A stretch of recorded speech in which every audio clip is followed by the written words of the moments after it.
Sveiki visi. Šiandien noriu pakalbėti apie Šangprangšalaną. Kaip man sekėsi su Šangprangšalana. Tai sekėsi gal, sakyčiau, ir visai neblogai. Stengiausi padaryti viską pagal rekomendaciją, sakykim. Tik tai gal man gavosi tiek, kad truputį daugiau to vandens išgerti teko. Tai iš viso išgeriau netgi 5 litrus vandens. Ir dariau truputį tokią modifikuotą. Su modifikacija vietoj druskos naudojau sodą. Anksčiau esu daręs su druska, tai man visai tada nepatiko. Su soda galiu pasakyti, bent man asmeniškai žymiai geriau. Aišku, su nugesinta ta soda, o naudojau lygiai tiek pat, tokį pat kiekį, kaip rekomenduojama naudoti druskos.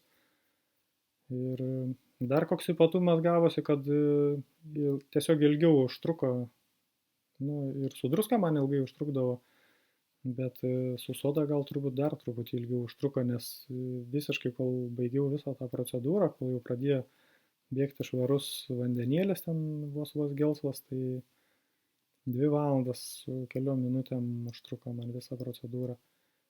Tuos pratimus, aišku, dariau, kurie reikalingi tam tarpuose prieš išgeriant tą stiklinę. Galutinai jau, sakykime, galutiniai išbėgo tas galutinis pats vandenėlis, iš vis tik tai dariau iš ryto, o paskutinis išbėgo apie 3 valandą dienos. Tai čia buvo mano švaros dienos pradžioj, 2 švaros dienų pradžioj.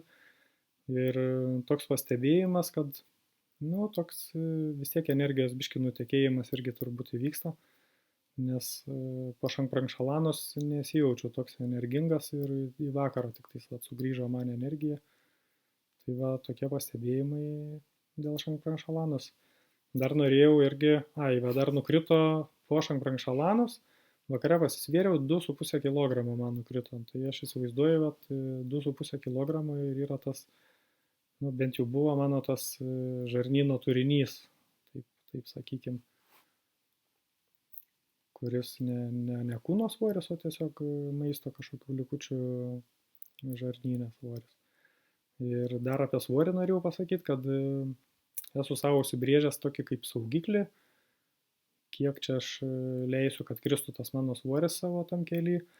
Tai tas saugiklis mano yra 50 kg. Tai jeigu nukris svoris iki 50 kg, čia savaičių eigoje ar mėnesių, nežinau, kiek čia mano tas kelias truks, tai tada stabdysiu, paliksiu tik tai 1 švaros dieną per savaitę ir kada siauginčiau to svorį ir tada vėl toliau tęsiu. Tai va toks, kada tas tikslas jau bus pasiektas, nežinau iš tikrųjų, matysiu pagal aplinkybės. Nenoriu savęs ten kažkaip tai nei prievartauti, nei perspausti, nors aišku ir paprievartauju ir perspaudžiu.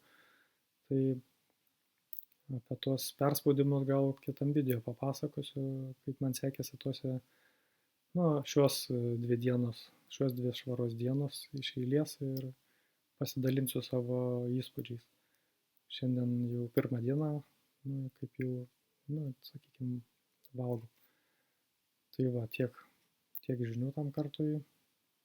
Iki kito karto.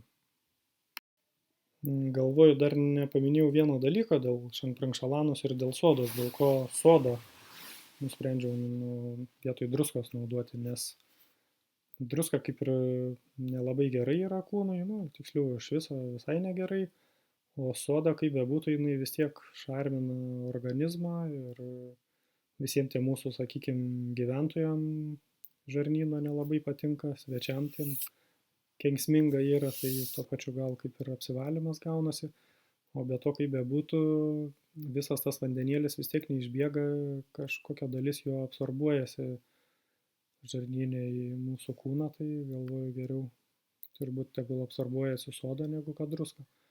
Tai va tokio dar pastebėjimo norėjau pridėti prie savo ankstesnio pranešimo, ar kaip čia pasakyti, ne pranešimo, atmintinės gal labiau tiktų. Va, tai va, tiek.